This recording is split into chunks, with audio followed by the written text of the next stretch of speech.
வணக்கம். கலியுகத்தை தாண்டி மற்ற மொழி படங்களில் ஃபோக்கஸ் பண்ணும்போது முதல்ல சிக்கன படம் தான் இந்த சுபம். சமந்தா முதல் முறையாக ப்ரொடியூஸ் பண்ணியிருக்கிற படம். ஒரு சின்ன ரோலில் நடிச்சிருக்காங்க.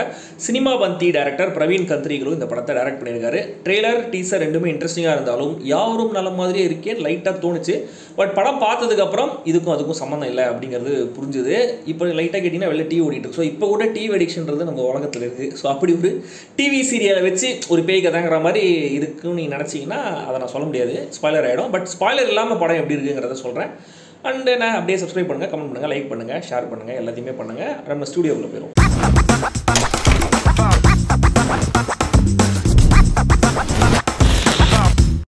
சுபம் 2004 பீமுனிப்பட்டினம்ங்கிற கிராமத்தில் நடக்கிற கதை. அந்த உள்ளூரில் கேபிள் ஆப்ரேட்டராக இருக்கார் ஹர்ஷித். அவருடைய க்ளோஸ் ஃப்ரெண்ட்ஸ் ஸ்ரீனிவாஸ், சரண் ரெண்டு பேருமே இயல்பிலேயே ரொம்ப சாஃப்டான நல்ல நேச்சர் இருக்கிற ஆள் ஹர்ஷித். அவருக்கு ஸ்ரீயா கூட கல்யாணம் நிச்சயம் ஆகுது. ஆனால் கல்யாணத்துக்கு அப்புறம் இப்படிலாம் சாஃப்டாக இருக்கக்கூடாது, நீ ஒரு ஆல்ஃபா மேலாக இருக்கணும் அப்படின்ட்டு ஸ்ரீனிவாசும் சரணும் சேர்ந்து அவரை கொஞ்சம் பொல்யூட் பண்ண ட்ரை பண்ணுறாங்க. ஸோ கல்யாணம் ஆன அன்னைக்கு நைட்டே தன்னுடைய டாமினேஷனை காட்ட ட்ரை பண்ணுறாரு ஹர்ஷித். கரெக்டாக நைட்டு 9 மணிக்கு ஒரு சீரியலை பார்க்கறதுக்காக அவரோட ஒய்ஃப் டிவி முன்னாடி போய் உட்காடுறாங்க.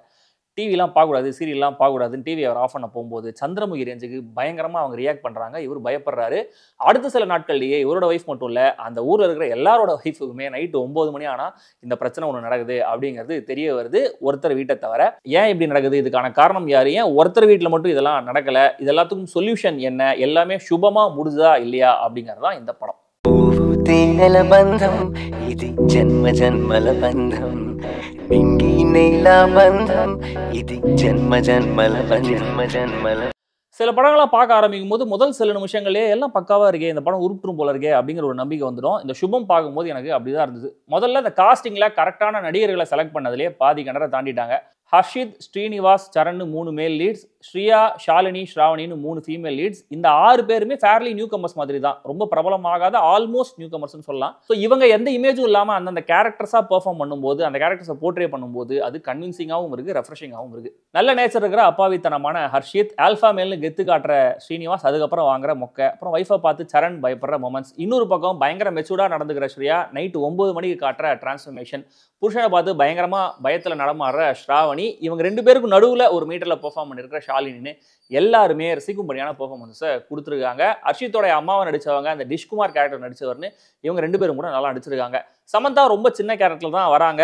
ஆனால் அவங்க வரும்போதெல்லாம் ஒவ்வொரு வார்த்தையும் பிரித்து மீனிங் சொல்லி அவங்க வெறுப்பேற்றுற அந்த காமெடி செம்மையாக இருந்துச்சு. ஒரு ஸ்மால் ஸ்கேல் படம், 2004 செட்டிங் வேறு, மேபி இன்டென்ஷனலாகவே ஒரு டேட்டடான மேக்கிங் ஸ்டைலை அவங்க ஃபாலோ பண்ணியிருக்கலாம். பட் நோ கம்ப்ளைண்ட்ஸ், இந்த கதையோடைய நேச்சருக்கு அது கரெக்டாகவே செட் ஆகிடுது. கேமராமேன் மிருதுல் சுஜித் சேன், எடிட்டர் தர்மேந்திர காக்கராலா, பாடல்களுக்கு இசையமைச்சிருக்கிற ஷோர் போலீஸ், பின்னணி இசை பண்ணியிருக்கிற விவேக் சாகர்னு எல்லாருமே ஃப்ளாலெஸ்ஸான க்ளீனான ஒர்க்கை கொடுத்துருக்காங்க. சர்ஃபேஸ் லெவலில் ஒரு ஹாரர் காமெடியாக தெரிஞ்சாலும் அடிப்படையில் ஜெண்டர் ஈக்குவாலிட்டியை பற்றின ஒரு சாலிடான மெசேஜ் இருக்கிற படம் இது. அகைன் அந்த ஜெண்டர் ஈக்குவாலிட்டிங்கிறது இப்போ நம்ம சோஷியல் மீடியாவில் பேசுகிற ரொம்ப தீவிரமான அந்த ஃபெமினிசமோ ஜெண்டர் ஈக்குவாலிட்டியோ கிடையாது. 20 வருஷங்களுக்கு முன்னாடி அப்படி ஒரு சின்ன டவுனில் அடிப்படையில் பெண்களுக்கு என்ன தேவையோ அதை ரொம்ப சென்சிபிளாக இந்த படம் பேசியிருக்கு. பட் அது டைம்லெஸ்ஸாக இப்போவும் அப்பீல் ஆகுது, அப்ளை ஆகுது அப்படிங்கிறது கொஞ்சம் அன்ஃபார்ச்சுனேட்டான விஷயம் தான். அந்த சின்ன ஊர், அங்கே இருக்கிற சின்ன சின்ன கேரக்டர்ஸ், இவங்களுடைய சிம்பிளான லைஃப்னு ரொம்ப அழகான உலகத்தை பில்ட் பண்ணியிருக்காங்க இயக்குனர் பிரவீனும் ரைட்டர் வசந்தும். அந்த இன்டர்வல் ட்விஸ்ட் நல்ல டச்.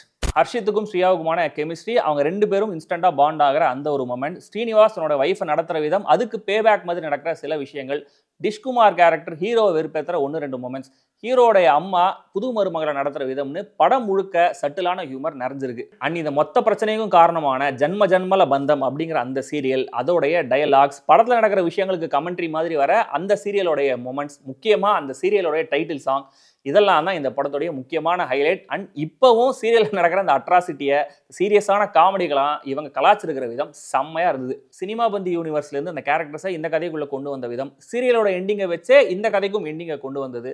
தென் அது மூலமாக கேரக்டர்ஸான ஒரு ஆர்க்கையும் கம்ப்ளீட் பண்ணதுன்னு செம்ம ஸ்மார்ட்டான ரைட்டிங்கும் கூட. கொஞ்சம் ரெப்படேட்டிவான காட்சிகள் இருக்குது அப்படிங்கிறது மட்டும் தான் இந்த படத்தில் எனக்கு இருந்த முக்கியமான கம்ப்ளைண்ட். இவங்க எல்லாருக்குமே பேய் பிடிக்குது, 9 மணிக்கு மேலே ரொம்ப ஸ்டேஞ்சாக நடந்துக்கிறாங்க அப்படிங்கிற அந்த ஒரு விஷயத்தை சொல்லிட்டு, அதுலேருந்து முதல் 2-3 சீக்வன்சஸ் வரைக்கும் 3 வரைக்கும் வந்து கொஞ்சம் ரசிக்கும்படி இருந்தது அந்த காமெடியெல்லாம். ஆனால் ஒரு பாயிண்ட்டுக்கு மேலே அந்த ஒரே ஒரு ஐடியாவிலேருந்து இவங்களால ஜூஸ் புழிய முடியல.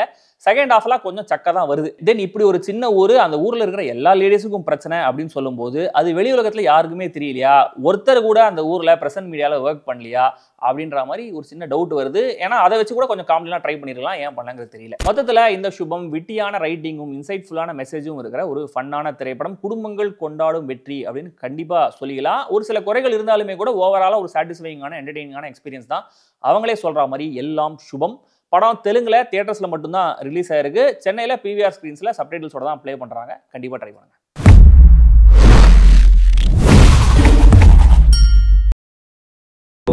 తేనెల బంధం ఇది జన్మ జన్మల బంధం నింగి నేల బంధం ఇది జన్మ జన్మల బంధం.